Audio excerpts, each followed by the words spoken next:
The caterers were late, the florist had sent roses instead of peonies, and the venue manager was nowhere to be found.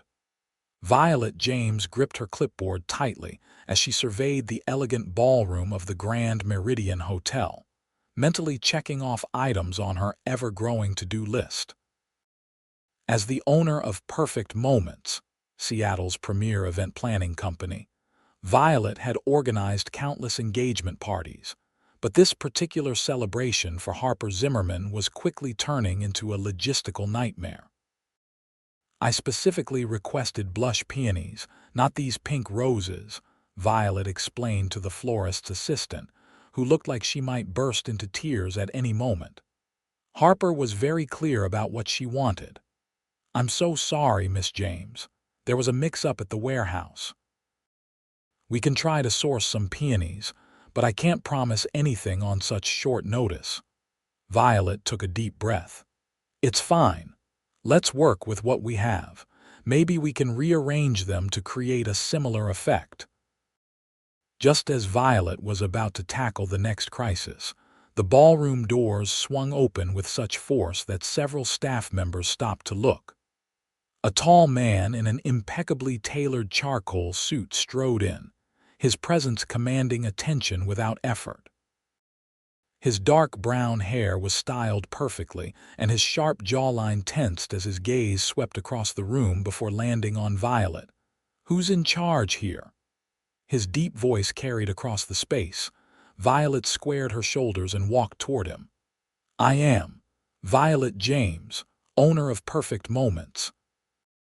"And you are Lucas Zimmerman, Harper's brother." His steel blue eyes scanned the clipboard in her hands. "I was told there were issues." Violet felt her heart skip a beat. Harper had mentioned her protective older brother but failed to mention just how intimidating he was in person. "Nothing I can't handle, Mr. Zimmerman. Just a few last-minute adjustments." "Lucas," he corrected, his expression softening slightly. "Harper speaks highly of you. She said you're the best in the business." "I try to be," Violet replied, tucking a strand of her auburn hair behind her ear. "Your sister has excellent taste. This party will be perfect for her and Jack." Lucas's gaze swept around the ballroom again. "It better be. Harper deserves the best." Before Violet could respond, her assistant Nina came rushing over, panic evident in her eyes. "Violet, the band just called. Their van broke down and they're stuck 30 miles away." Violet maintained her professional smile, acutely aware of Lucas watching her. "Call Melody Symphony. They owe me a favor. See if they can fill in." She turned back to Lucas. "If you'll excuse me, I have a few details to attend to." "I'll come with you," Lucas stated rather than asked. "I'd like to see how my sister's engagement party is coming together." "Great. Just what she needed, a hovering brother scrutinizing her every move." "Of course," Violet replied, her smile not reaching her eyes. "Feel free to observe." As they walked through the ballroom, Violet couldn't help but notice the staff standing straighter when Lucas passed by. He had that effect on people, a natural authority that made everyone snap to attention. "Harper mentioned you've been planning events for 6 years, Lucas said, breaking the silence between them. 7, actually. I started Perfect Moments right after college." "Impressive. Most small businesses don't make it past the first 3 years." Violet raised an eyebrow. "Perfect Moments isn't just any small business, Mr. Zim Lucas." A hint of a smile played at his lips. "Clearly." For the next hour, Lucas followed Violet as she fixed one problem after another. The catering manager finally arrived with apologies about a traffic accident. The replacement band confirmed they could perform. The venue manager was located and promptly addressed the air conditioning issues. Through it all, Lucas watched Violet with undisguised interest. She moved with confidence, her green eyes sharp and attentive, missing nothing. She was different from the women he usually encountered in his corporate world, less interested in impressing him and more focused on doing her job exceptionally well. "You're good at this," Lucas commented as Violet finished arranging the final centerpiece. "Harper was right to hire you." "Thank you," Violet replied, genuinely surprised by the compliment. "Your sister has been a dream client. She knows what she wants but is flexible when necessary." "Unlike me," Lucas suggested with a raised eyebrow. Violet's lips curved into a small smile. "I didn't say that." "You didn't have to." He checked his watch. "I should go. I have a conference call in an hour." "On a Saturday. Business doesn't recognize weekends, Miss James." "Violet," she corrected him. "And what business is that exactly? Harper never mentioned what you do." A cryptic smile crossed Lucas's face. "I run things."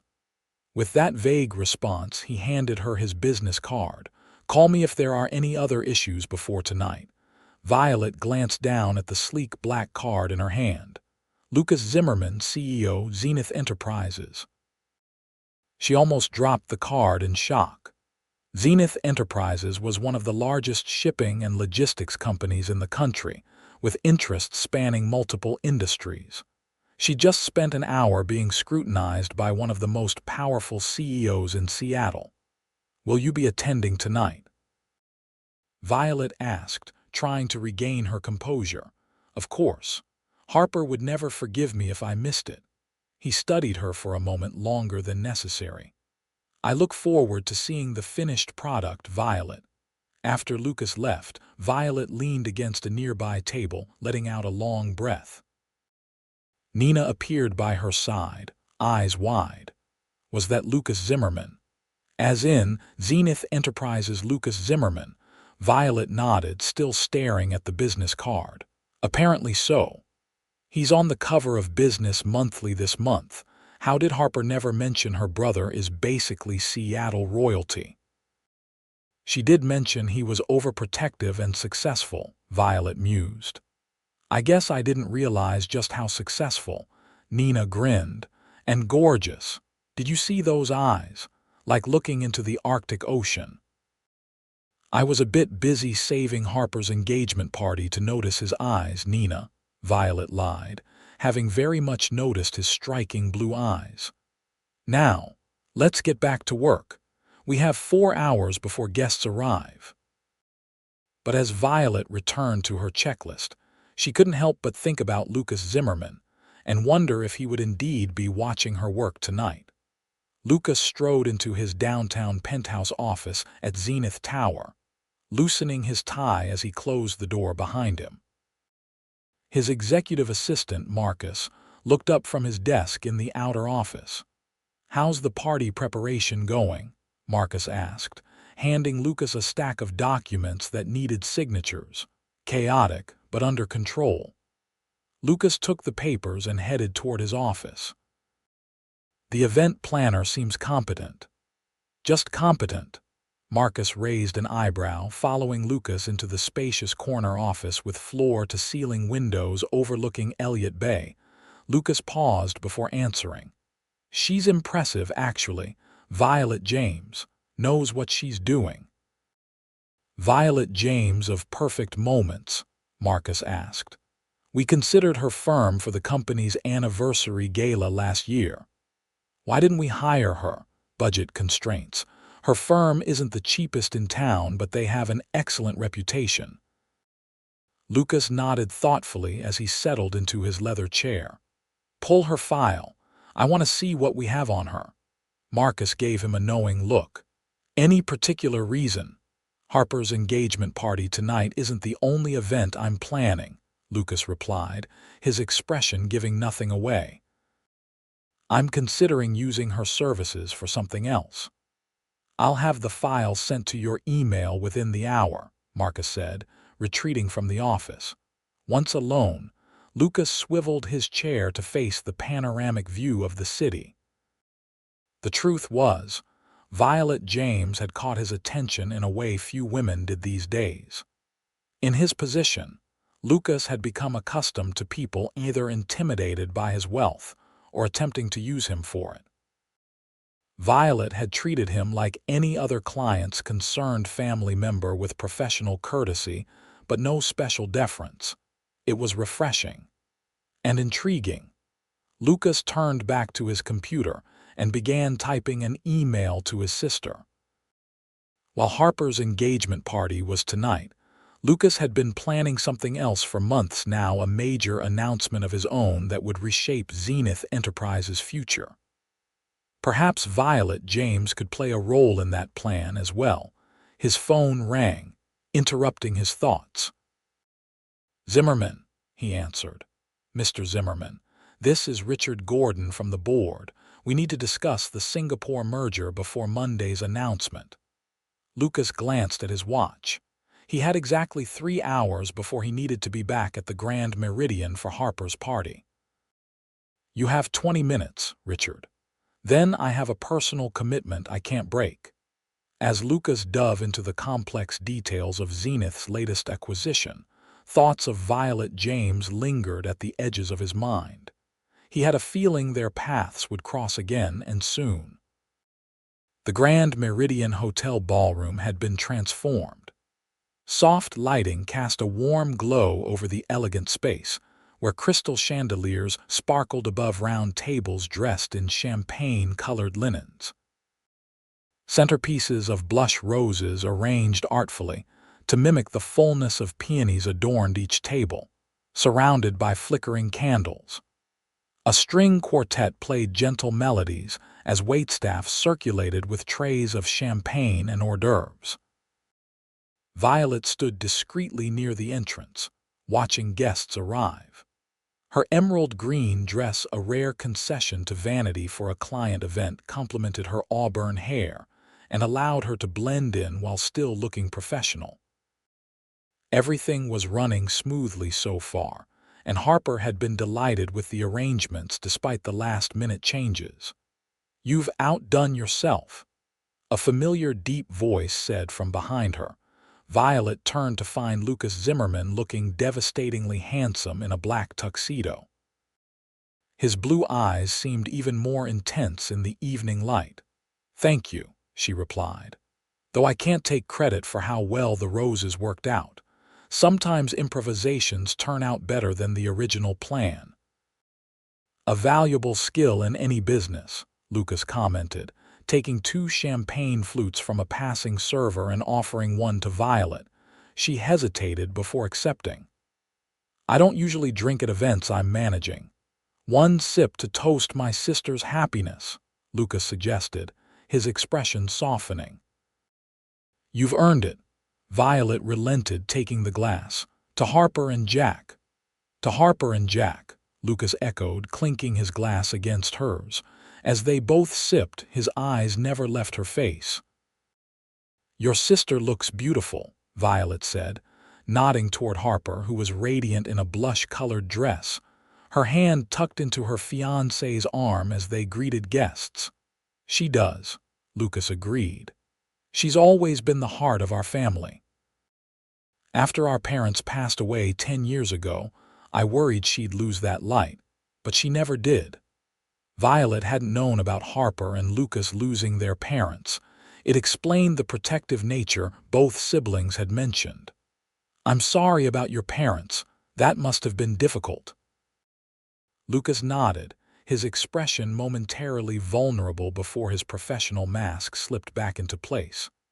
"It was. I was 25, just starting to build Zenith. Harper was only 18. I became her guardian overnight. You must have done a good job. She's wonderful." A genuine smile crossed Lucas's face. "She is. I'm proud of her every day." He checked his watch. "The speeches will start soon. I should go find my seat." Violet nodded. "Of course. I need to check on the kitchen anyway. They'll be serving dinner after the toasts." Lucas paused, looking like he wanted to say something else. Instead, he simply nodded. "I'm sure I'll see you later, Violet." As he walked away, Violet couldn't help but watch him. There was something more to Lucas Zimmerman than the powerful CEO persona he projected. The way he spoke about his sister revealed a depth of character that intrigued her. But Violet had learned long ago not to mix business with pleasure, especially when the business involved clients as prominent as the Zimmermans. Pushing thoughts of Lucas aside, Violet headed toward the kitchen to ensure everything was on schedule for dinner service. The evening progressed flawlessly. After the emotional toasts, including a surprisingly heartfelt one from Lucas that left many guests dabbing at their eyes, dinner was served. The culinary team executed each course perfectly, and the replacement band proved to be an excellent choice, filling the dance floor with their lively music. As midnight approached and guests began to depart, Violet stood near the gift table, checking items off her final list. The party had been a success by any measure. Harper and Jack had both hugged her warmly and promised to recommend perfect moments to all their friends. "You ever stop working?" Lucas's voice interrupted her thoughts. Violet looked up to find him watching her, his tie loosened and jacket draped over one arm. "Not until the job is done," she replied. "But we're almost there, just final inventory and vendor settlements." "Let your staff handle it," Lucas suggested. "You've been on your feet all day." "That's not how I run my business." Lucas nodded, respect evident in his expression. "I understand. It's how I built Zenith's attention to every detail." Violet couldn't help her curiosity. "Harper mentioned you started from scratch. That's impressive for a company of Zenith's size." "I had advantages," Lucas admitted. "My father left us some money, not enough to build what Zenith is today, but enough to start. The rest came from hard work and some calculated risks. And now you're on magazine covers." Lucas grimaced. "A necessary evil for business visibility." "I prefer to stay behind the scenes," says the man who's been watching me work all night, Violet teased before she could stop herself. To her surprise, Lucas laughed, a rich, genuine sound that transformed his face. "Caught. But in my defense, you're fascinating to watch. You manage chaos with grace." The compliment warmed Violet more than it should have. "Thank you, though tonight was actually relatively smooth compared to some events." "Then I'm even more impressed." Lucas hesitated before continuing. "I wonder if I might speak with you about another potential project." Violet's professional instincts kicked in. "Of course, for Zenith Enterprises, in a manner of speaking, it's somewhat more personal." He reached into his pocket and pulled out another business card. "My private number is on the back. Call me Monday and we can discuss it over lunch." Violet accepted the card, noticing the handwritten number on the back. "I'll need more details before I can determine if it's something Perfect Moments can accommodate." "Of course." Lucas smiled. "I wouldn't expect anything less thorough from you." Before either could say more, Harper appeared, her face flushed from dancing. "Luca, there you are. Jack's parents want to say goodbye." She turned to Violet. "This party was absolutely perfect. Thank you so much." "It was my pleasure," Violet replied sincerely. "I'm so happy you enjoyed it." Harper hugged her again before pulling her brother away. Lucas glanced back at Violet, their eyes meeting briefly before he disappeared into the crowd. Violet looked down at the card in her hand, wondering what kind of project Lucas Zimmerman had in mind, and whether accepting his lunch invitation was a wise decision. Monday morning arrived with Seattle's typical spring drizzle, the gray sky casting a soft light through the windows of Perfect Moments office in Pike Place Market. Violet had chosen the location for its central position and historic charm, converting an old bookstore into a stylish workspace with exposed brick walls and hardwood floors.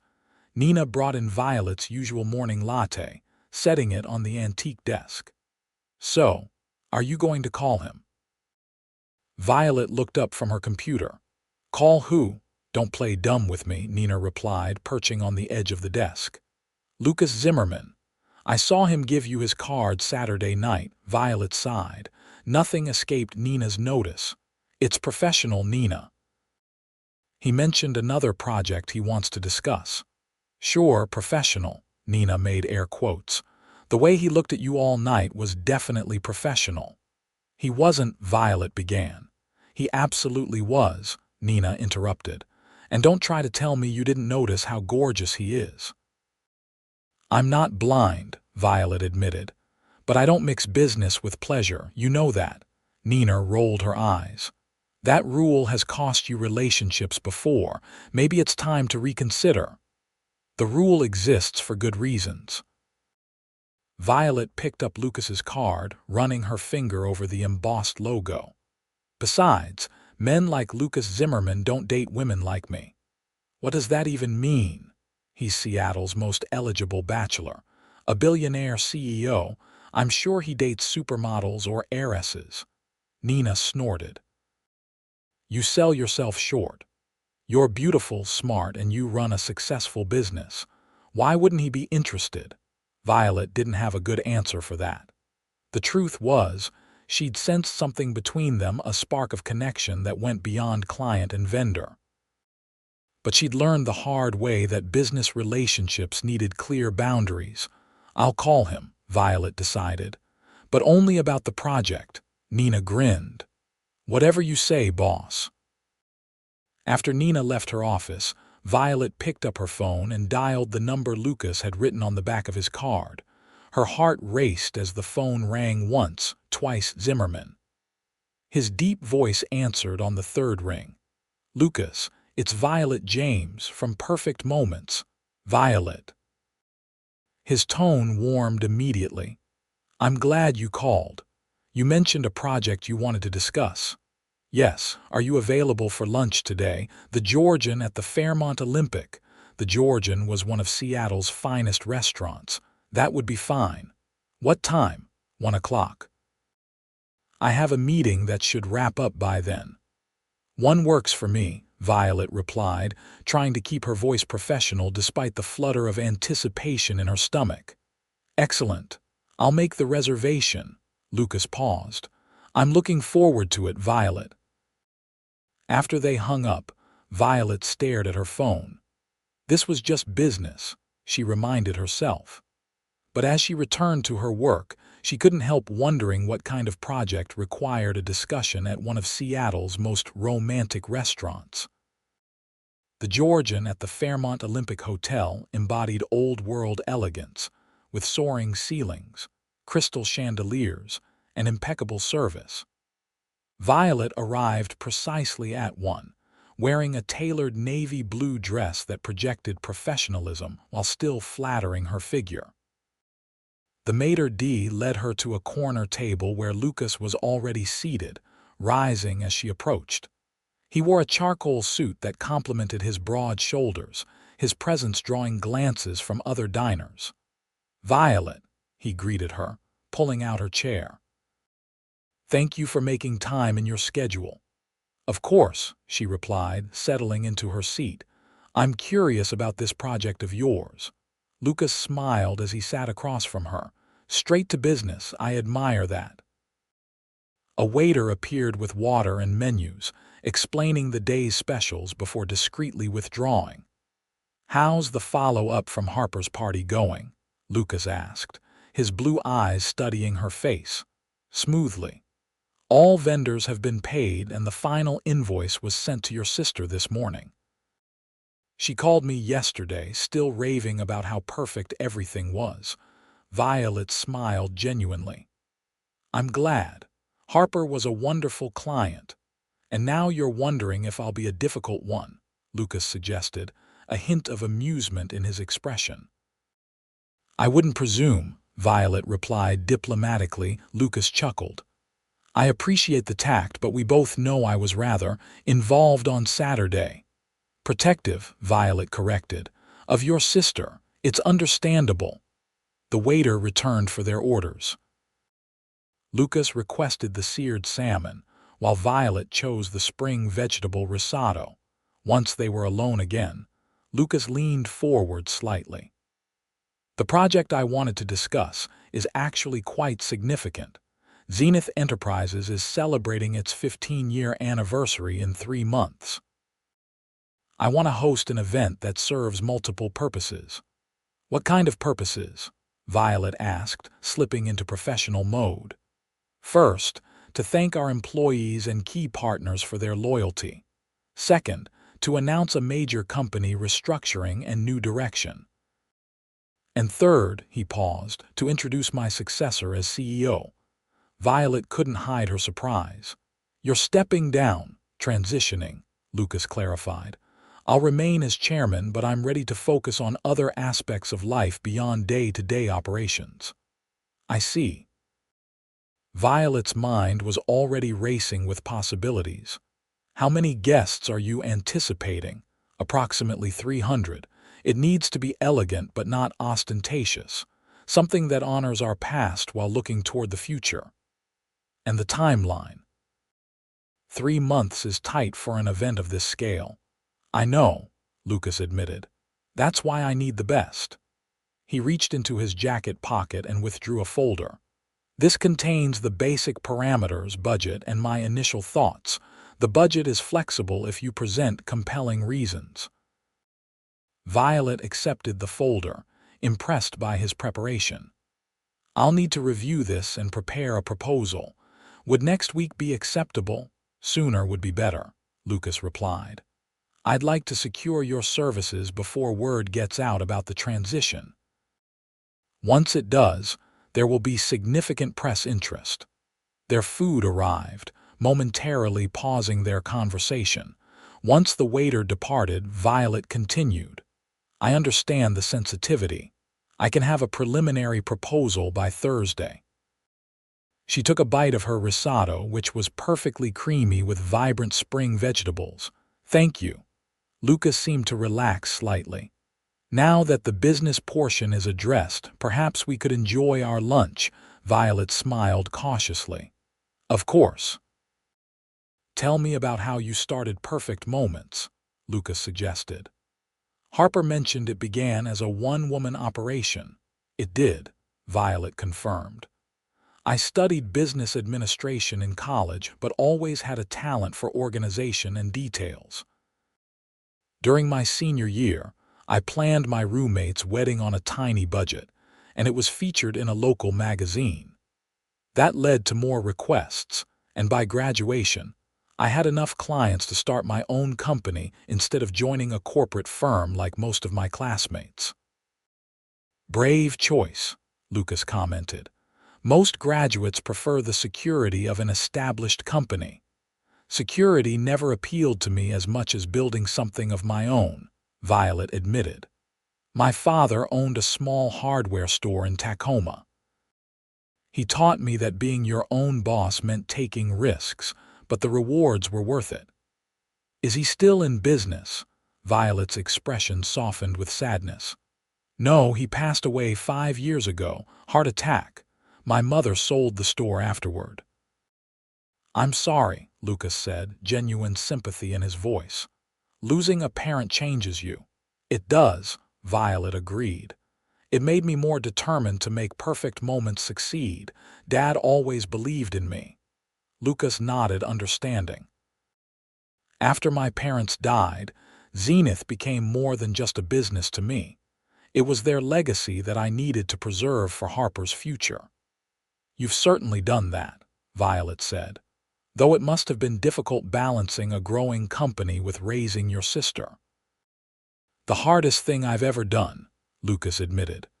"There were nights I'd come home from 18-hour workdays to help Harper with calculus homework or listen to her teenage drama." His expression softened with the memory. "Worth every minute, though." As they continued their lunch, the conversation flowed easily between them. Lucas shared stories about Zenith's early days, including a disastrous pitch meeting where the power went out mid-presentation.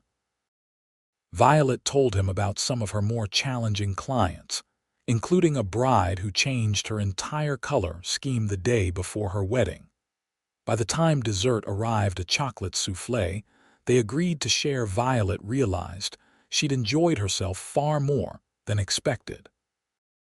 Lucas Zimmerman was not just the intimidating CEO she'd met on Saturday. He was thoughtful, intelligent, and possessed a dry wit that frequently made her laugh. "You know," Lucas said as they finished the soufflé, "this is the first business lunch I've had in years where I didn't check my phone once." Violet smiled. "I'll take that as a compliment to my conversational skills.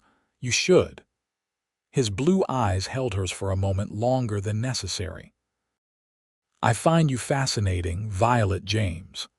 The directness of his statement caught her off guard. Before she could formulate a response, Lucas's phone rang. He glanced at it with obvious reluctance. "I should take this," he apologized. "It's my CFO." "Of course," Violet replied, using the interruption to regain her composure. While Lucas spoke briefly on the phone, Violet reminded herself of her rule: no mixing business with pleasure. Lucas Zimmerman would be a client, a significant one. Any personal attraction needed to remain exactly that, personal and unexplored. When Lucas ended his call, he sighed. "I apologize, but I need to return to the office. There's an issue with the Singapore merger that requires my attention." "I understand completely," Violet assured him, gathering her purse and the folder he'd given her. Lucas signaled for the check, which the waiter brought promptly. When Violet reached for her wallet, Lucas shook his head. "This is a business expense for Zenith." "At least let me leave the tip," Violet countered. "Not necessary," Lucas replied, signing the receipt with a generous tip already included. "Consider it a thank you for agreeing to take on my project with such short notice." As they stood to leave, Lucas placed his hand lightly on her back to guide her through the restaurant. The simple touch sent an unexpected warmth through Violet that she tried desperately to ignore. Outside, Lucas's driver waited with a sleek black Range Rover. "Can we drop you somewhere?" Lucas offered. "No, thank you. My office is just a short walk from here." Lucas nodded. "I'll expect your proposal on Thursday then." "Yes, I'll email it over by end of day." "I'd prefer to discuss it in person," Lucas said. "How about dinner Thursday evening? We can review it together." Warning bells sounded in Violet's mind. Dinner was decidedly less professional than lunch. "I usually present proposals at my office," she said carefully. Lucas studied her face. "Is there another reason you're reluctant, Violet?" His directness was both refreshing and unsettling. Violet decided honesty was the best approach. "I make it a policy not to mix business with personal matters, Lucas." Dinner feels less clearly defined. Understanding dawned in his eyes. "I see.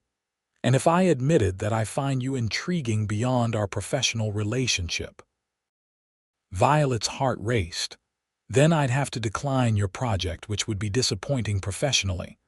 Lucas considered her words, then nodded slowly. "Your principles are admirable. Thursday at your office then, 4 o'clock.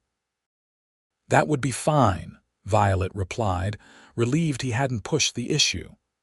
"Until Thursday, Violet." He held her gaze for a moment before climbing into his vehicle. As she watched the Range Rover pull away, Violet couldn't decide whether she felt victorious for maintaining her boundaries or regretful for enforcing them. Either way, she had a proposal to prepare in just 3 days to create something impressive enough for Lucas Zimmerman. The next 3 days passed in a blur of activity as Violet threw herself into planning Lucas's anniversary event. She researched Zenith Enterprises thoroughly, studying its history, corporate culture, and public image. She consulted with her team about potential venues, catering options, and thematic elements that would strike the right balance between celebrating past accomplishments and looking toward the future. By Thursday morning, Violet had compiled a comprehensive proposal that she felt confident about. The centerpiece was a unique venue, the recently renovated Smith Tower, one of Seattle's most historic skyscrapers. Its observation deck and Chinese room offered breathtaking views of the city where Zenith had been born, while its classic architecture symbolized enduring strength and vision. At precisely 4 o'clock, Lucas arrived at perfect moments. Violet had warned her staff he was coming, but still, the energy in the office noticeably shifted when he walked through the door in a navy suit that made his blue eyes even more striking. "Mr. Zimmerman," Nina greeted him professionally, though Violet caught the subtle thumbs up Nina gave her behind Lucas's back. "Violet is expecting you. Right this way." Nina led Lucas to Violet's office, a corner space with large windows overlooking Pike Place Market. Violet stood from behind her desk to greet him. "Lucas, thank you for coming," she said, extending her hand. He shook it firmly, his touch lingering slightly. "Thank you for accommodating my timeline." Violet gestured toward the seating area in her office, 2 comfortable armchairs flanking a small table where she'd arranged the presentation materials along with coffee and water. "I've prepared what I believe is a unique concept for Zenith's anniversary celebration," Violet began once they were seated. She handed Lucas a leather portfolio containing her proposal. "The essence of my approach is to honor Zenith's journey while making a bold statement about its future." For the next 30 minutes, Violet walked Lucas through her vision. The Smith Tower venue, an elegant dinner with stations representing different regions where Zenith operated, interactive displays highlighting the company's history, and a carefully orchestrated program that would build toward Lucas's announcement of the company's new direction and leadership. "I've included digital renderings of how each space would be transformed," Violet explained, showing Lucas images on her tablet. The observation deck would serve as the reception area, with the formal program and dinner in the Chinese room. We would incorporate Zenith's signature blue throughout the decor, but paired with gold to symbolize achievement and new beginnings. Lucas studied each element of the proposal carefully, asking insightful questions about logistics, contingency plans, and how certain aspects might be perceived by different stakeholders. Violet was impressed by his attention to detail and his obvious concern for how the event would impact his employees. "You've put considerable thought into this," Lucas commented as he reviewed the budget breakdown, "especially given the short time frame." "It's what you're paying for," Violet replied. "Perfect Moments doesn't provide cookie-cutter solutions." Lucas looked up from the portfolio, his expression serious. "The budget is higher than my initial parameters." "It is," Violet acknowledged. "But I've detailed why each additional expense adds value. If you'd prefer to reduce costs, I've marked items that could be modified without significantly impacting the event's quality." Lucas shook his head. "The budget isn't a concern if the value is there, and I believe it is." He closed the portfolio. "I'm impressed, Violet. You've managed to capture exactly what I was hoping for, something that honors our past while embracing change." Relief washed over Violet. "I'm glad it meets your expectations." "It exceeds them," Lucas corrected.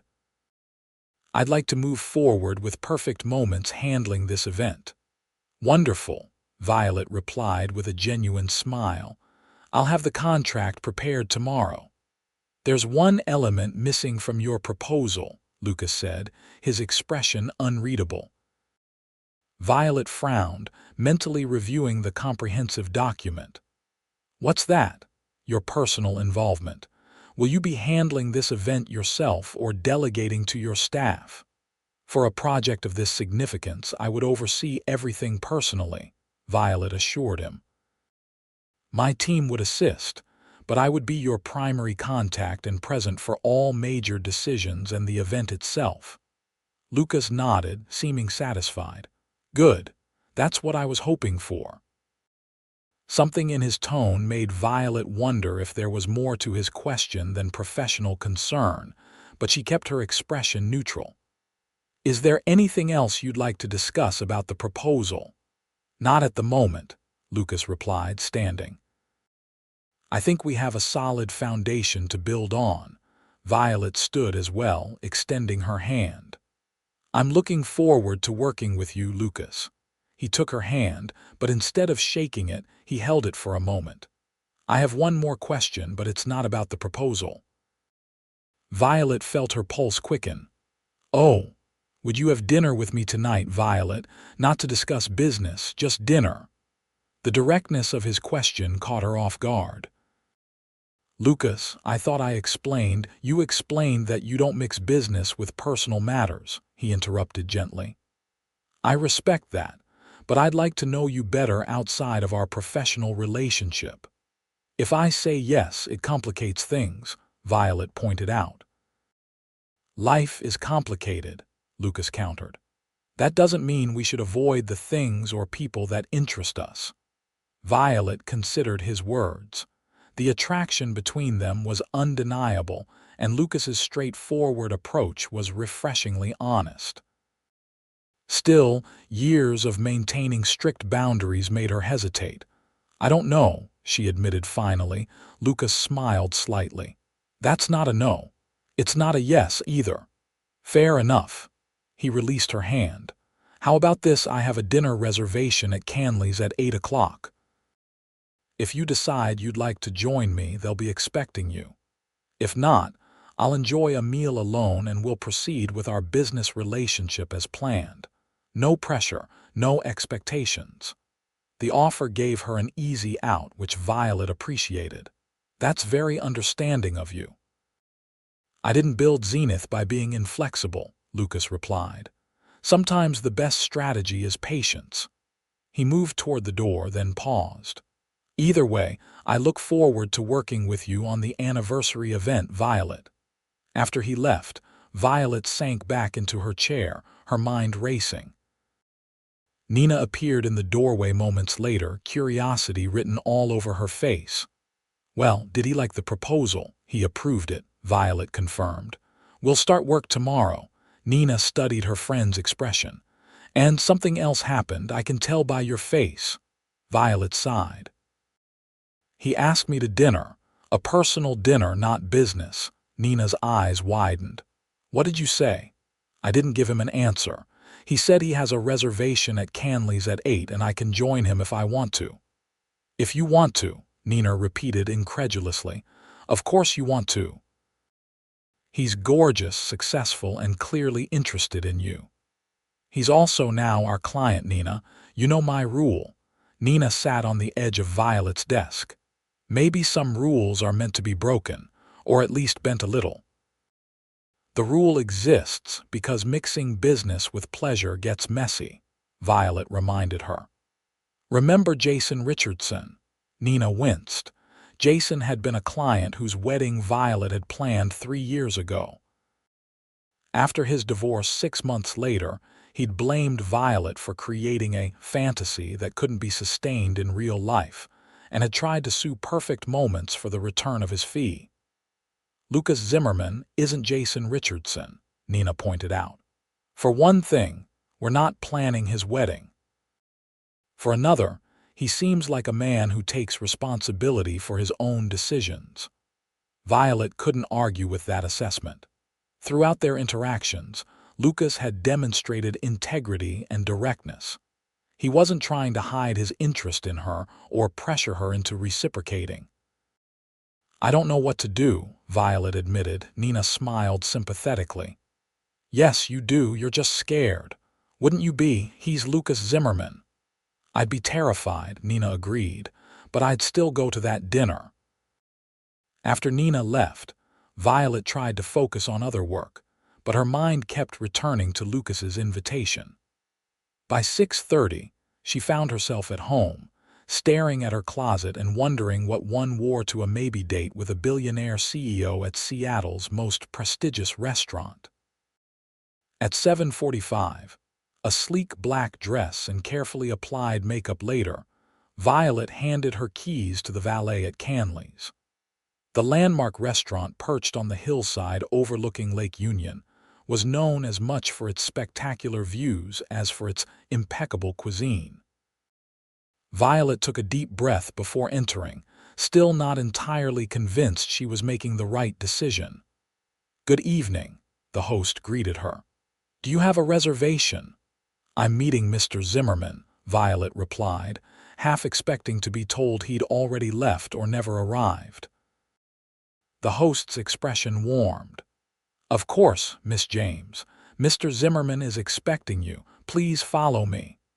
Violet was led through the elegant restaurant to a corner table with stunning views of the lake and city.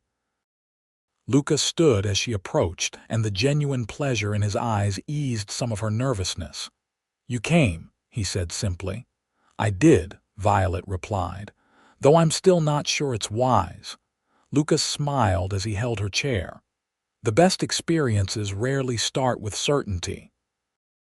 Once they were both seated, a waiter appeared with champagne. "Mr. Zimmerman asked that this be ready when you arrived," he explained, pouring 2 glasses. Lucas raised his glass. "To taking chances." Violet couldn't help but smile as she clinked her glass against his. "To taking chances," she echoed. The evening that followed was nothing like Violet had expected. Rather than trying to impress her with his wealth or influence, Lucas proved to be a thoughtful, engaging dinner companion. He asked about her childhood in Tacoma, her college years at the University of Washington, and her dreams for perfect moments future. He listened attentively to her answers, asking follow-up questions that showed genuine interest. In turn, Violet learned about Lucas's upbringing as the son of a dock worker turned small business owner. How he'd worked summers at the shipping yard, developing the knowledge that later informed Zenith's logistics operations. How he'd put himself through college with scholarships and part-time jobs, graduating just before his parents' fatal car accident. It was surreal, Lucas admitted as they shared a dessert of brown butter cake with caramelized pears. "One day I was celebrating my business degree, planning my entry-level position at a consulting firm.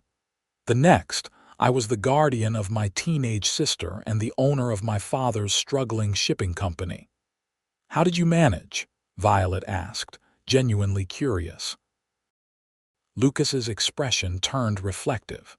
"By focusing on one day at a time, I moved back home to give Harper stability, used my savings to keep the company afloat while I learned the business from the ground up, hired people who knew more than I did and listened to them." He smiled slightly. "And I didn't sleep much for about 5 years. Yet you built it into Zenith Enterprises. It wasn't a straight line to success," Lucas corrected. "We nearly went bankrupt twice in the early years, but each time I found a way to adapt and pivot." "Is that what you're doing now? Adapting again?" Lucas nodded. "The company has grown beyond what one person can effectively manage. It's time to delegate more to trust the team I've built." He paused. "And honestly, I want more balance in my life." "What would that balance look like for you?" Violet asked. Lucas's blue eyes met hers. "Time to explore interests beyond balance sheets, perhaps travel without my laptop, maybe even start my own family someday." He smiled self-deprecatingly. "Though that would require dating more than I currently do." "I find it hard to believe Lucas Zimmerman has trouble finding dates," Violet commented. "Finding dates isn't the challenge. Finding someone who sees Lucas the person rather than Lucas the CEO that's considerably more difficult." His expression turned thoughtful. "When I'm with you, Violet, I feel like you see me, not just my position." The sincerity in his voice touched Violet deeply. "I try to see people for who they are, not what they do or what they have." "It's a rare quality," Lucas replied, "and one I find incredibly attractive." The evening continued with conversation flowing easily between them. By the time they finished their after-dinner drinks, Violet had to admit at least to herself that her attraction to Lucas went beyond the physical. His intelligence, his sense of responsibility toward his sister and his employees, and his straightforward manner all appealed to her. When the waiter brought the check, Lucas handled it discreetly before Violet could offer to contribute. "Thank you for dinner," she said as they walked out of the restaurant together. "I enjoyed it more than I expected to." Lucas smiled. High praise indeed. Outside, the valet brought Lucas's Range Rover around first. "Can I drive you home?" he offered. Violet hesitated. "I have my car here." Of course.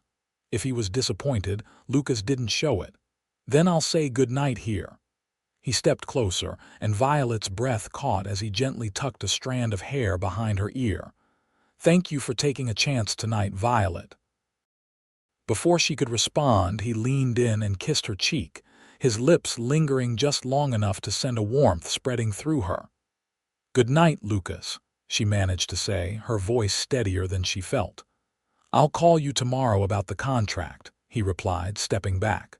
"Drive safely."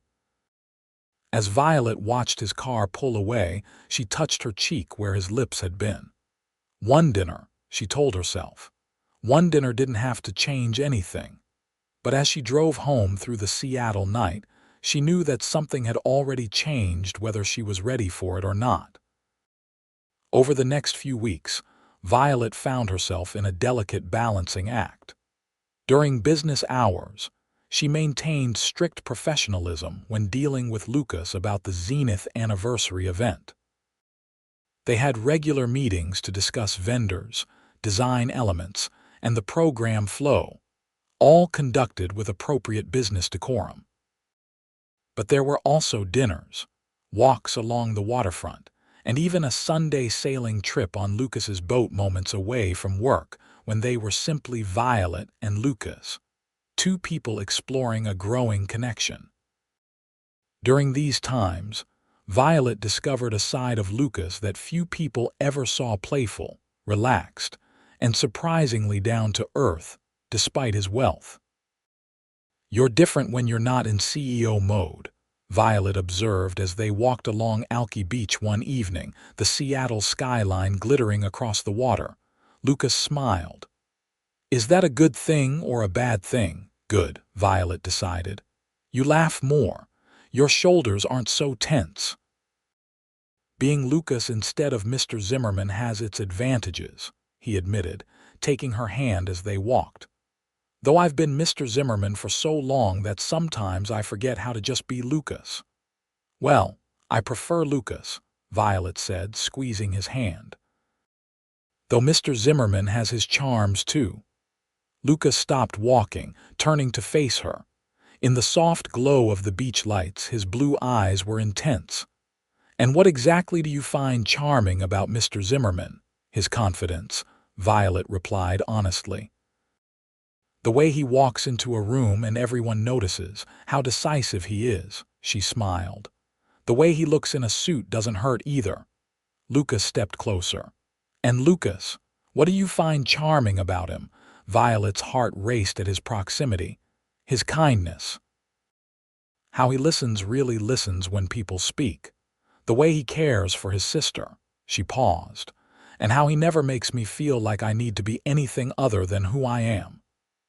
"That's because who you are is exactly who I'm interested in," Lucas said softly. He reached up to cup her cheek. "May I kiss you, Violet?" The question, so respectful and direct, made her smile. "You may." When his lips met hers, Violet felt as though something that had been wound tight inside her for years finally released. The kiss was gentle at first, almost tentative, but as she responded, Lucas pulled her closer, deepening the connection between them. His arms encircled her waist while hers found their way around his neck, each seeking to be closer to the other. When they finally parted, both slightly breathless, Lucas rested his forehead against hers. "I've been wanting to do that since I first saw you checking items off your clipboard at Harper's engagement party." Violet laughed softly. "Even when I was arguing with the florist." "Especially then," Lucas confirmed. "You were so focused, so determined. It was captivating." Their relationship progressed naturally after that night, though both were careful to maintain boundaries around the anniversary event planning. During business hours, they were strictly professional, so much so that Nina frequently teased Violet about her Jekyll and Hyde routine with Lucas. "It's not a routine," Violet insisted. "It's necessary separation." "It's exhausting is what it is," Nina countered. "The way you two pretend there's nothing between you during meetings, then sneak glances when you think no one's looking." "We do not sneak glances," Violet protested, though she knew it was at least partially true. She found herself watching Lucas during their professional interactions, admiring how he commanded attention without effort, how his mind worked through problems with analytical precision. As the anniversary event drew closer, their working relationship was put to the test. 6 weeks before the celebration, a major issue arose when the Smith Tower unexpectedly canceled their reservation due to structural repairs that couldn't be postponed. "This is a disaster," Violet declared when she arrived at Lucas's office for their weekly planning meeting. "We had everything designed around that venue. The symbolism, the layout, even the catering was specific to that space." Lucas remained calm. "What are our alternatives?" "I've compiled a list," Violet replied, all business despite her inner turmoil. "But none have the same historical significance or views, and availability is limited on such short notice." They spent the next hour reviewing options, with Violet presenting the pros and cons of each potential venue. Lucas listened attentively, asking questions without judgment or frustration. "What about the Columbia Center?" he suggested. "The Sky View Observatory is higher than Smith Tower, and while it lacks the historical element, it represents modern Seattle looking toward the future rather than the past." Violet considered the idea. "It could work. We'd need to redesign some elements, but the views are spectacular." She made notes on her tablet. "I'll check availability immediately." "There's one more option," Lucas said. "The Zenith building itself. The top floor is currently empty. We were planning to lease it as executive offices, but construction isn't scheduled to begin for another 3 months." Violet looked up, intrigued. "That would be poetic, celebrating Zenith's anniversary in its own tower." "It would require significant temporary modifications," Lucas cautioned. "The space is essentially empty." "But that means we have a blank canvas," Violet countered, her mind already racing with possibilities. "We could create exactly the environment we want without working around an existing venue's limitations." Lucas smiled, watching her enthusiasm build. "I can arrange a tour this afternoon if you'd like to see it." "Absolutely," Violet agreed. "This could be even better than our original plan." 2 hours later, Violet stood in the empty space on the 50th floor of the Zenith building, surrounded by floor-to-ceiling windows offering panoramic views of Elliott Bay, the Olympic Mountains, and downtown Seattle. "This is perfect," she declared, walking the perimeter. "We could set up the reception area here, dinner seating there, and the stage for announcements would face this direction, with the city skyline as the backdrop." Lucas watched her with undisguised admiration. "You can already visualize it." "That's my job," Violet replied with a smile. "To see possibilities where others see empty space." "It's more than a job," Lucas observed. "It's a gift." He moved to stand beside her at the windows. "So you think we can make this work?" "I know we can," Violet assured him. "It will require additional budget for temporary infrastructure, power, lighting, catering facilities, but the result will be uniquely Zenith." "Then let's do it," Lucas decided. "I trust your vision." The simple statement of confidence warmed Violet more than any compliment could have. "Thank you. I won't let you down." Lucas's expression softened as he glanced around to ensure they were alone. "You never could." He brushed a light kiss against her lips. "Now, Miss James, shall we return to your office to revise the plans?" Violet smiled at his quick return to professionalism. "Absolutely, Mr. Zimmerman." As they worked through the venue change and its implications, Violet found herself increasingly impressed by Lucas's ability to make decisions quickly without sacrificing thoroughness. He trusted her expertise, but offered valuable insights from the client perspective. Together, they formed a highly effective team. By the time they finished revising the plans, it was past 7 in the evening. The Perfect Moments office was empty except for them, the last of Violet's staff having departed an hour earlier. "I think that covers everything," Violet said, saving the updated project file. "I'll contact the vendors tomorrow about the location change." Lucas stretched, finally relaxing after hours of focused work. "You're remarkable, you know that." "Most people would have panicked when the original venue fell through," Violet shrugged. "Panic doesn't solve problems, adaptation does." "Another quality we share," Lucas commented, his blue eyes warm as they studied her face. "Are you hungry? We could grab dinner." "Starving," Violet admitted. "Though I probably look a mess after this day." Lucas shook his head. "You look beautiful. You always do." The sincerity in his voice made Violet blush. After nearly a month of dating, Lucas still had that effect on her, making her feel both seen and desired with just a look or a word. "There's that little Italian place on the corner," she suggested. "Nothing fancy, but the pasta is excellent." "Perfect," Lucas agreed, helping her into her coat. "I could use a glass of red wine after today." As they walked the short distance to the restaurant, Lucas took her hand naturally, their fingers intertwining. The simple gesture felt both comfortable and thrilling, a contradiction that characterized much of their relationship. Over plates of homemade pasta and glasses of Chianti, they finally relaxed, leaving work behind to simply enjoy each other's company. Lucas shared stories about Harper's wedding planning, which was now in full swing. "She asked about you yesterday," Lucas mentioned. "Wanted to know if you'd be my +1 for the wedding." Violet paused with her fork halfway to her mouth. "What did you tell her?" "That I hoped you would be," Lucas replied honestly, "but that we're taking things one day at a time." Violet appreciated his understanding of her cautious approach to their relationship. "I'd like that," she said softly, "being your +1. Lucas's smile was worth any risk Violet might be taking by deepening their connection. "Good. Because I can't imagine attending my sister's wedding with anyone else." After dinner, Lucas walked Violet back to her car. The spring night was unusually clear, with stars visible despite the city lights. Before she could unlock her door, Lucas gently turned her to face him. "Stay with me tonight," he said quietly.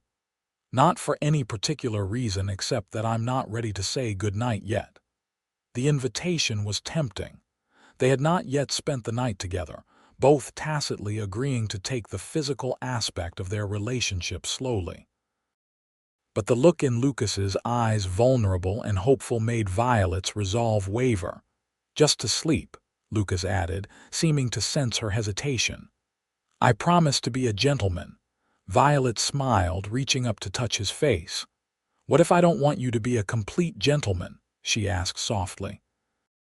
Lucas's breath caught, his hands tightening slightly on her waist. "Then I would say we should take this conversation somewhere more private." 20 minutes later, they arrived at Lucas's penthouse apartment overlooking Elliott Bay. The space was surprisingly warm and inviting, not the sterile showcase Violet had half expected. Contemporary furniture in rich earth tones contrasted with the sleek architecture, while carefully chosen art pieces added character to the walls. "This feels like you," Violet commented as she explored the living room. "Elegant but comfortable." "Thank you," Lucas replied, seeming pleased by her observation. Harper helped with the design. She has a better eye for these things than I do. He offered Violet a glass of wine, which she accepted gratefully. As they settled on the sofa, the city lights twinkling below them, Violet felt a sense of rightness that both comforted and frightened her. "What are you thinking?"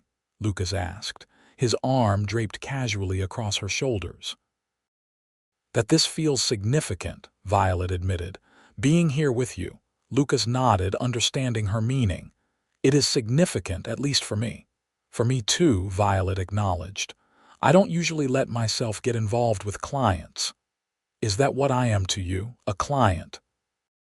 There was no accusation in his tone, just genuine curiosity.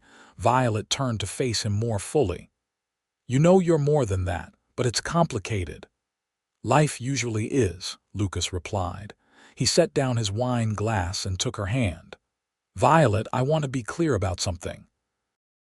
What I feel for you has nothing to do with perfect moments planning Zenith's anniversary event. If anything, the professional relationship complicates what I was already feeling." "Which is?" Violet asked, her heart racing. Lucas smiled gently. "That you're the most fascinating woman I've ever met. That I think about you when we're not together. That you make me laugh and challenge me in ways no one else does." He paused. "That I'm falling in love with you, and it both excites and terrifies me because I haven't felt this way about anyone before." The declaration hung between them, honest and vulnerable. Violet felt tears prick at her eyes, overwhelmed by the emotions his words evoked. "Lucas," she began, her voice unsteady, "I've been fighting my feelings for you since that first night at Harper's engagement party. Telling myself it was just attraction, just admiration for a successful man." She took a deep breath. "But it's more than that, so much more, and that terrifies me too." "Why?" Lucas asked gently. "Because you're Lucas Zimmerman.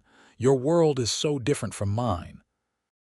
And because if this ends badly, I lose not just you but potentially my business's reputation." Lucas considered her words carefully. "The first concern is based on a misconception. My world isn't so different from yours. We both built something from nothing. We both value family and integrity."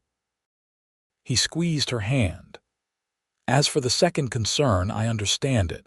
But Violet, I would never do anything to harm you or perfect moments, regardless of what happens between us personally." His sincerity was evident in his eyes, in the gentle way he held her hand, in the careful distance he maintained despite his obvious desire for her. "I believe you," Violet said finally. And she did. Lucas had demonstrated his character consistently since they met. "And I'm falling in love with you too. That's the truth I've been avoiding saying out loud." The smile that spread across Lucas's face was breathtaking in its joy and relief.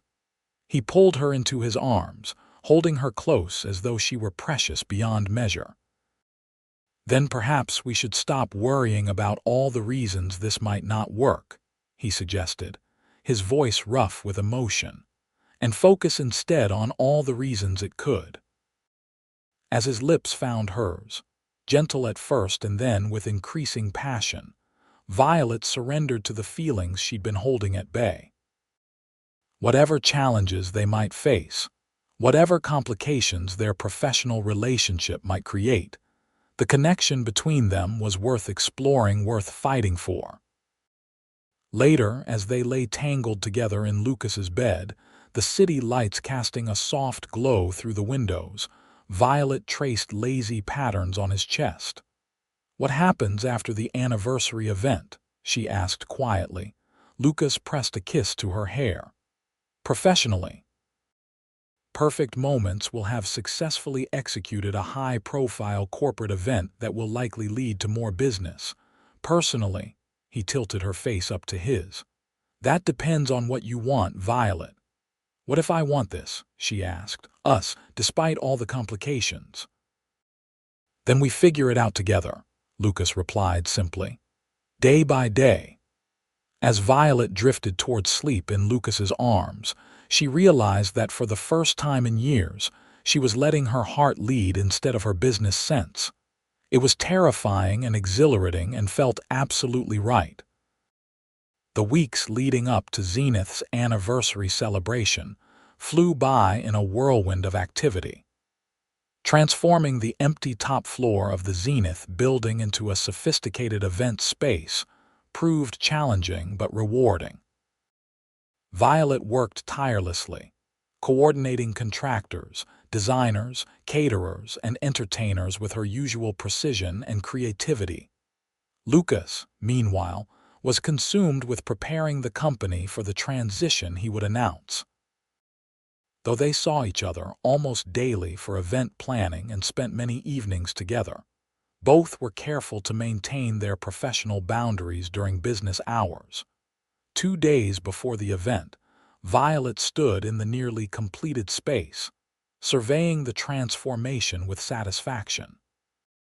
The once empty floor now featured elegant seating areas, a central stage with state-of-the-art audio-visual capabilities, and a dining section where round tables awaited their linens and place settings. Temporary walls had been erected to create flow between different areas, while the floor-to-ceiling windows remained unobstructed, showcasing the spectacular views. "It's coming together beautifully," Lucas commented as he joined her, having just come from a board meeting. "It is," Violet agreed. "The lighting installation will be completed tomorrow morning, and the florist delivers at noon. The catering team has their final walk-through at 3. Lucas smiled, always on top of every detail. "That's why you hired me," Violet reminded him with a professional smile, aware of staff working nearby. "Among other reasons," Lucas replied quietly, his eyes conveying what he couldn't say in the present company. Violet cleared her throat, returning to her clipboard. "I wanted to confirm the timing for your announcement. We have it scheduled after the main course but before dessert. Is that still your preference?" "Yes, that works," Lucas confirmed. "The new CEO will be present, of course, but only a handful of board members know about the announcement in advance. And the press, how are we handling them? Selected media outlets will receive a press release immediately following my announcement.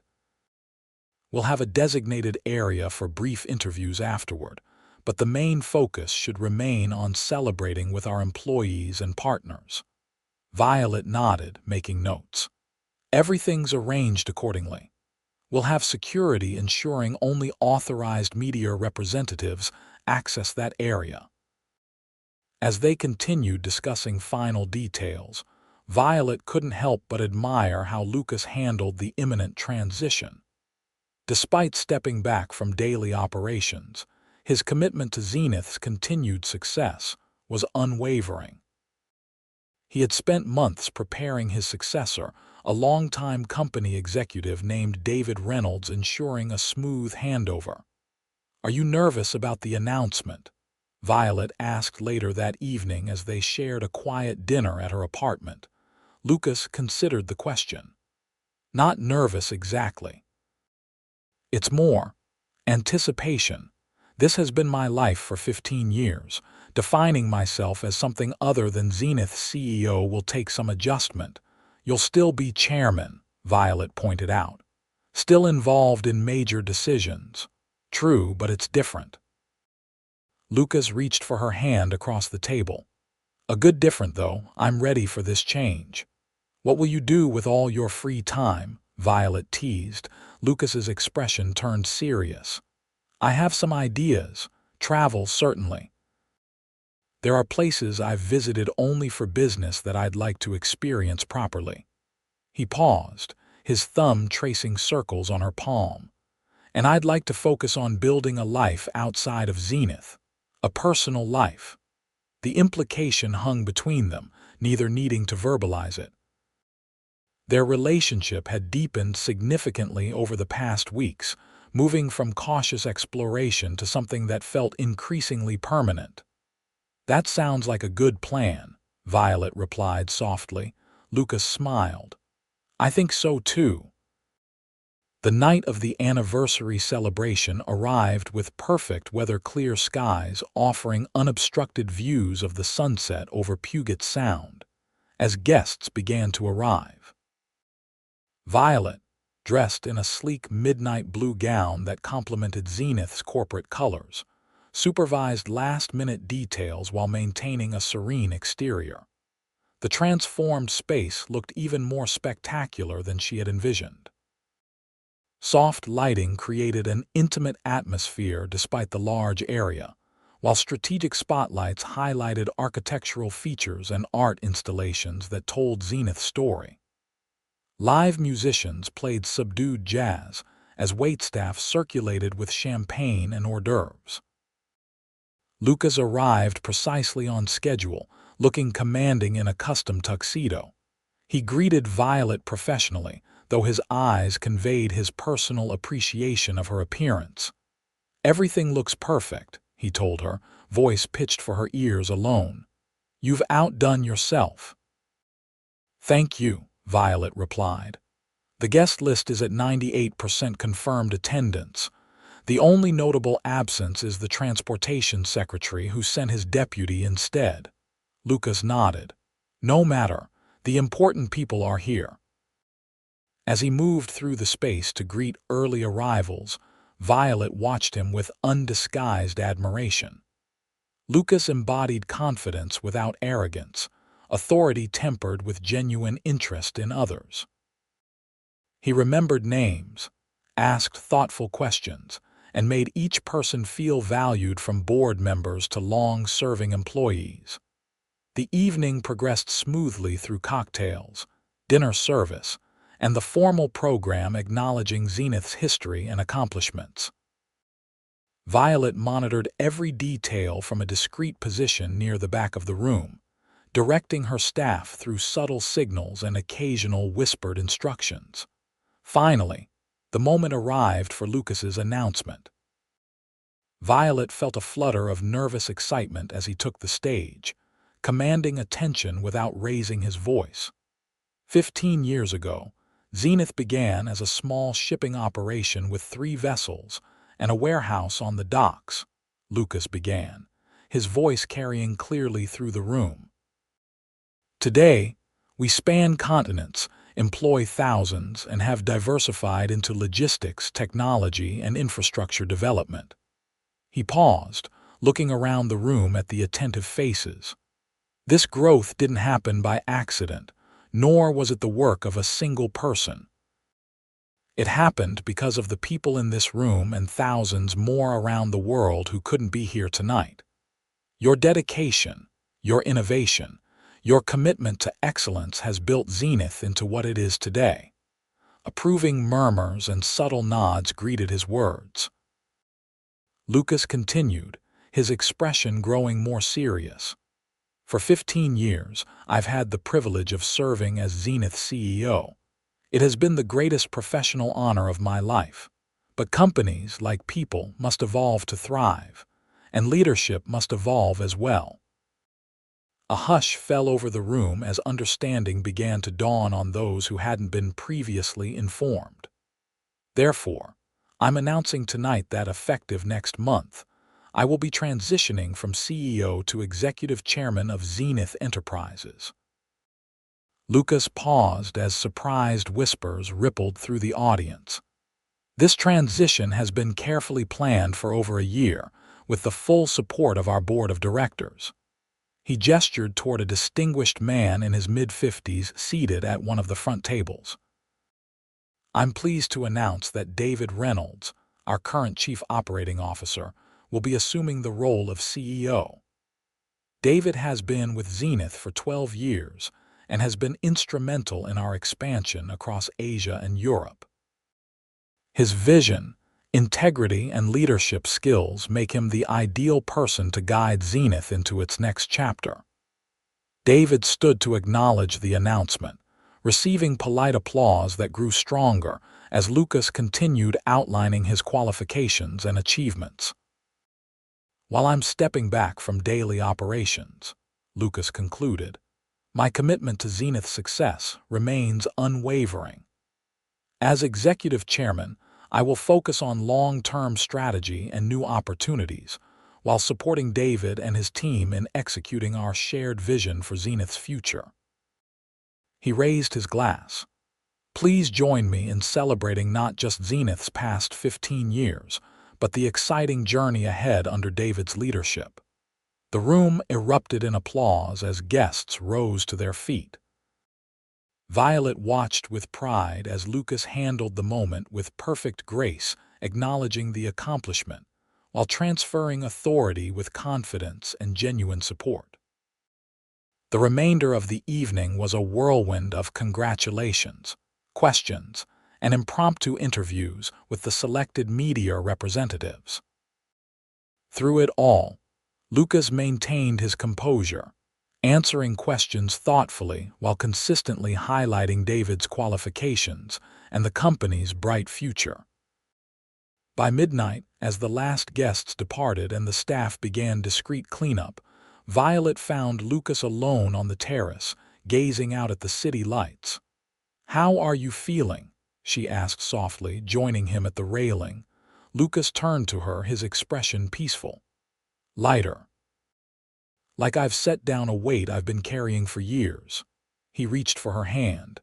"You created the perfect setting for this transition, Violet. I can't thank you enough."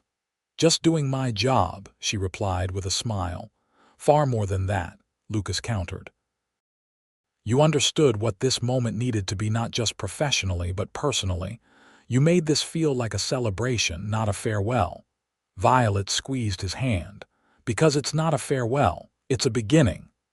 Lucas studied her face in the soft lighting, his blue eyes intense. "Yes, it is. In more ways than one." He hesitated briefly. "I've been waiting for tonight to ask you something, Violet, something important." Violet's heart raced. "What is it?" "Harper's wedding is in 3 weeks," Lucas began, seemingly changing the subject. "After that, I've scheduled 2 months away from the office, a proper break before I begin my new role as chairman." "That sounds well-deserved," Violet commented, unsure where he was heading. "I've planned a trip," Lucas continued. "Italy, France, and Greece. Places I've visited for business but never truly experienced." He paused, his eyes never leaving hers. "I'd like you to come with me, Violet." The invitation caught her by surprise. "For 2 months? Lucas, I have a business to run, clients who depend on me." "I know," he acknowledged. "And I wouldn't ask if I didn't think it was possible. Nina is more than capable of managing day-to-day operations. You've built a strong team." He brought her hand to his lips, kissing it gently. "I'm not asking you to abandon your business, Violet. I'm asking you to trust that it can survive without your constant presence, just as Zenith will survive without mine." Violet considered his words. The truth was, perfect moments had grown beyond her sole management. Nina and the team handled many events independently now, consulting Violet only on major decisions or challenges. 2 months is a long time," she said finally. "Not long enough to see everything I want to show you," Lucas replied, "but a good start." His expression grew more serious. "I'm falling in love with you, Violet James. These past weeks have shown me what life could be like with you in it. I want to explore that possibility away from business obligations and daily pressures. Just us, discovering new places together." The sincerity in his voice touched Violet deeply. This wasn't a casual invitation or an impulsive suggestion. Lucas had thought this through, planned it with the same care he gave to business decisions. "What if we drive each other crazy after 2 weeks?" Violet asked, a smile playing at her lips despite her genuine concern. Lucas laughed. "Then we book separate rooms and meet for dinner each night until we can stand each other again." His expression softened. "I'm not expecting perfection, Violet. I just want time with you to learn who we are together outside of Seattle, away from our professional identities. Put that way, the invitation was almost impossible to resist. The thought of wandering Italian villages, exploring French vineyards, and watching Greek sunsets with Lucas by her side was undeniably appealing. "I'd need to make arrangements," Violet said slowly. "Set up protocols for Nina and the team. Ensure our current clients are covered." Lucas's face brightened with hope. "Does that mean you're considering it?" Violet took a deep breath, then smiled. "It means yes, Lucas. I'll come with you." The joy that spread across his face was worth any logistical challenges she might face. He pulled her into his arms, lifting her slightly off her feet as he kissed her a kiss that spoke of promise and possibilities, of adventures yet to come. "I should warn you," Violet murmured when they finally parted. "I'm very particular about hotel rooms and restaurant reservations." Lucas laughed, his eyes crinkling at the corners. "I would expect nothing less from Seattle's premier event planner. But I've already handled those details, though I'm open to your professional input." "Of course you have," Violet said fondly. "Always prepared, aren't you, Mr. Zimmerman?" "I try to be, Miss James." He kissed her again, more gently this time. "Especially for the things that matter most." As they stood together, overlooking the city where both had built their lives and careers, Violet felt a sense of rightness, of standing at the threshold of something extraordinary. Whatever came next, they would face it together, balancing their professional strengths with the personal connection that had developed so unexpectedly at Harper's engagement party. 3 weeks later, Harper's wedding day arrived with perfect sunshine and mild temperatures, unusual good fortune for Seattle in late spring.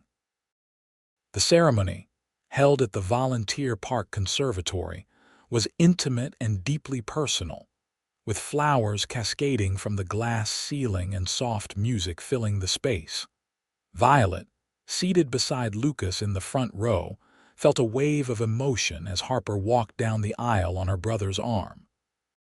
The love between the siblings was evident in the gentle way Lucas kissed Harper's cheek before placing her hand in Jack's, and in the tears that briefly shone in both their eyes.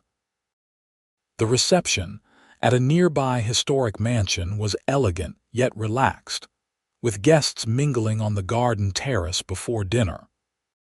Violet, wearing a sage green dress that complemented the wedding colors, found herself warmly welcomed by Harper's friends and family, many of whom remembered her from the engagement party. "You and my brother seem happy," Harper commented when she found Violet alone for a moment, both women taking a brief respite from the celebration. Violet smiled. "We are, he's. Not what I expected." Harper laughed. "Let me guess, you thought he'd be all business all the time." "Something like that," Violet admitted. "Lucas has always been two people," Harper explained. "The serious, responsible one who carried our family through its darkest times, and the kind, funny man underneath that most people never get to see." She gave Violet a knowing look. "I'm glad you see both sides of him." "I'm trying to," Violet replied honestly. "He's complex." "Worth the effort, though," Harper said with certainty. "I've never seen him look at anyone the way he looks at you, Violet." Before Violet could respond, Lucas appeared, handsome in his tuxedo. "Are you two talking about me?" he asked, his tone light. "Of course we are," Harper confirmed without hesitation. "Someone has to warn Violet about your terrible morning moods and obsession with perfectly pressed shirts." Lucas groaned. "I should never have introduced you two." Harper grinned, then grew more serious. "Actually, I'm thanking Violet for making my big brother happy." She kissed Lucas's cheek. "I should get back to my husband. That still sounds strange to say." As Harper rejoined Jack, Lucas offered his hand to Violet. "Dance with me." The band had begun playing a slow, romantic melody, and several couples were already swaying on the dance floor. Violet placed her hand in his, letting him lead her to join them, in his arms, moving slowly to the music. Violet felt a piece she hadn't known was missing from her life. Lucas held her close, his cheek resting against her hair, neither of them feeling the need to speak. "What are you thinking?" he asked finally, his voice soft near her ear. Violet smiled against his shoulder. "That I'm actually looking forward to our trip." 2 months seemed daunting at first, but now, Lucas prompted. "Now it doesn't seem long enough," Violet admitted.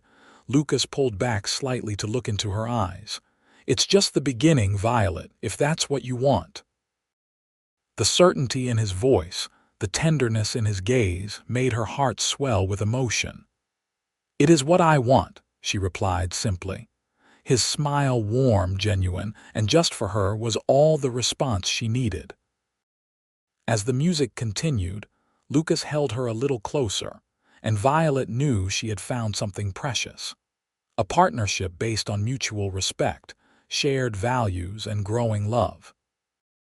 Their journey together was just beginning, but as they danced among family and friends celebrating new beginnings, Violet was certain of one thing: sometimes the most unexpected events in life led to the most beautiful destinations.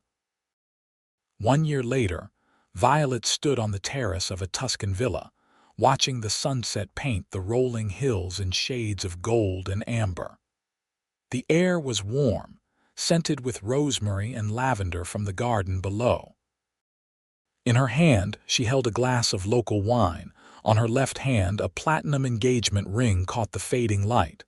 "Beautiful, isn't it?" Lucas said as he joined her, slipping an arm around her waist. "Perfect," Violet agreed, leaning into him. "I can see why you wanted to come back here." Their 2-month European adventure had turned into 3, with Italy, particularly this region of Tuscany, capturing their hearts. They had returned to Seattle reluctantly, diving back into their respective businesses with renewed energy and perspective. Lucas had thrived in his role as executive chairman, focusing on strategic initiatives, while David successfully led day-to-day operations. Violet had implemented changes at perfect moments, delegating more responsibility to Nina and other team members, allowing herself time for both personal life and creative planning. 6 months after their return, Lucas had proposed during a quiet dinner at the Italian restaurant where they'd shared their first real meal together. The simplicity of the moment, no elaborate staging, just honest words and deep emotion, had been exactly right for them both. Now they were back in Tuscany, this time to celebrate their engagement with a small gathering of family and close friends. Harper and Jack had arrived yesterday. Nina and a few other friends from Seattle would arrive tomorrow, and Lucas's executive assistant Marcus and his wife were due later that evening. "Any regrets?" Lucas asked, his fingers lightly stroking her arm. Violet turned to face him, setting down her wine glass. "About us? Not a single one. Even though I've complicated your no-mixing business with pleasure rule beyond repair," he teased. She laughed. "Some rules are meant to be broken, apparently." Lucas grew more serious. "You know, the day Harper told me she'd hired a party planner for her engagement celebration, I was irritated. I thought it was an unnecessary expense, something she could have handled herself." "You've mentioned that before," Violet reminded him, curious where he was going with this. "What I haven't told you is that I almost canceled the appointment to meet you that day," Lucas continued. "I had a conflicting meeting potential investors for a project in Singapore. Marcus rescheduled it at the last minute." Violet raised an eyebrow. "So we almost never met." "Or met much later, under different circumstances," Lucas acknowledged. "Which makes me think about how many moments in life hinge on seemingly small decisions. Like me deciding to break my own rule about dating clients," Violet suggested with a smile. Lucas nodded, pulling her closer. "Exactly like that. Life rarely follows a perfect plan, does it? No, Violet agreed, thinking of how her carefully structured life had been beautifully disrupted by the man holding her. But sometimes the unexpected turns out better than anything we could have planned. As the sun dipped below the Tuscan hills, Lucas kissed her with a tenderness that still made her heart race. Tomorrow their friends would arrive, bringing laughter and celebration to the villa. Soon, they would return to Seattle to continue building their lives together, balancing careers and personal happiness. But tonight belonged just to them, two people who had found each other, despite professional boundaries and personal hesitations. Two people who had taken a chance on love, and discovered that sometimes the most beautiful moments in life were the ones you never saw coming.